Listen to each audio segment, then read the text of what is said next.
కల్లోల వాతావరణం శాంతించింది. రైతుల గుండెల్లో మాత్రం అశాంతే మిగిలింది. విరామం లేకుండా కొన్ని రోజుల పాటు ఉధృతంగా కురిసిన వర్షం ఇప్పుడు లేదు. కానీ ఆ వాన మిగిల్చిన విపత్తు అన్నదాతలకు కన్నీళ్లను మిగిల్చింది.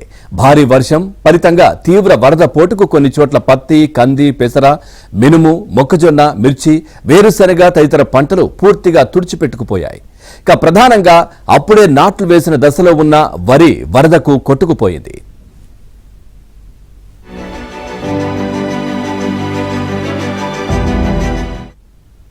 నదులు, చెరువులు, కాలువల బ్యాక్ వాటర్ కారణంగా ఇంకొన్ని చోట్ల చేళ్లలో రోజుల తరబడి నిలుస్తున్న నీటితో పచ్చని పంటలు నల్లగా మారిపోయాయి. మరికొన్ని చోట్ల వర్షం కారణంగా పంటలకు తెగుళ్లు అంటుకున్నాయి. ఇలాంటి చోట్ల పూత దశలో ఉన్న పత్తి, పెసర, మొక్కజొన్న తదితర పంటలకు కాత నిలుస్తుందన్న నమ్మకం సన్నగిల్లుతోంది. ఈ విధంగా రాష్ట్ర వ్యాప్తంగా కొన్ని వేల ఎకరాల్లో పంటలకు తీవ్ర నష్టం జరిగింది. వర్షం, వరద కారణంగా జరిగిన పంట నష్టంపై క్షేత్రస్థాయిలో పరిస్థితులను ఏబిఎన్ ఆంధ్రజ్యోతి పరిశీలించింది. పంట నష్టంపై వ్యవసాయ శాఖ అధికారులు జిల్లాల వారీగా లెక్కలు తీసే పనిలో పడ్డారు.